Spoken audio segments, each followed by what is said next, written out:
این адвокати собиқадори тоҷик ки бо гуноҳи қаллобӣ беш аз 5.5 соли умри худро дар зиндон сипарӣ кард, пас аз раҳоӣ дар бораи ҷалби ғайриқонунии писараш ба артиш ва шароити сахти маҳбас суҳбат мекунад.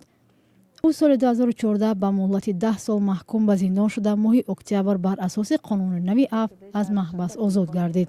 аммо бо озод шудан табри худи ӯ афзуд, хабар ёфт ки ягона ноновари хонаводаро ҳангоми давлати тирамоҳӣ иҷборан ба хизмат бурданд.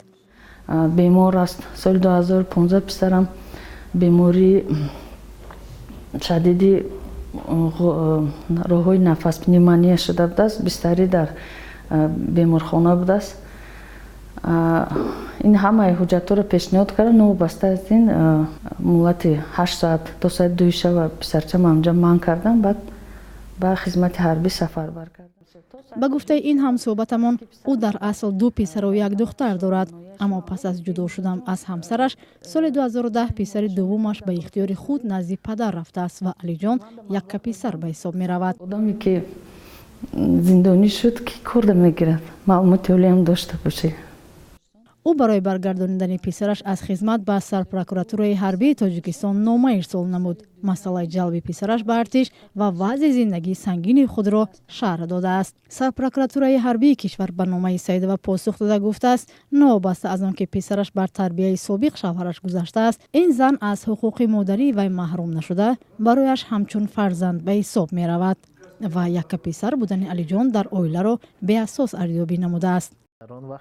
дилшод ҷураев, ҳуқуқшиноси тоҷик ки масъалаи ҷалби ҷавонон ба артишро пайгирӣ мекунад, мегӯяд ҳатто дар сурати саркашии ҷавонон аз артиш онҳо ҳақ надоранд ки ӯро барои рафтан ба хизмати ҳарбӣ ба комиссарияти ҳарбӣ ҳозир намоянд. аммо ба гуфтаи ин ҳуқуқшинос, бар асоси қонун фарзанди ин адвокати собиқ якка писар ҳисоб намешавад. моддаи 20 оҷа гуфтае ки агар писар дар оила писари ягона бошад ё писархонди ягона бошад, он шахс аз хизмати ҳарбӣ озод карда мешавад. вале онҷо гуфтагӣ дар оила, яъне ҳолате ки шумо гуфтед, ин дар як оила ҳаст. масъалаи даъвати иҷбории ҷавонон ба артиш ва истифода аз шеваҳои гуногун барои сафарбарнамоии ҷавонон ба хидмат дар даъвати тирамоҳии соли гузашта ба як мавзӯи доғ табдил ёфта, дар ин самт пайваста шикоятҳо дар шабакаҳои иҷтимоӣ садо медод.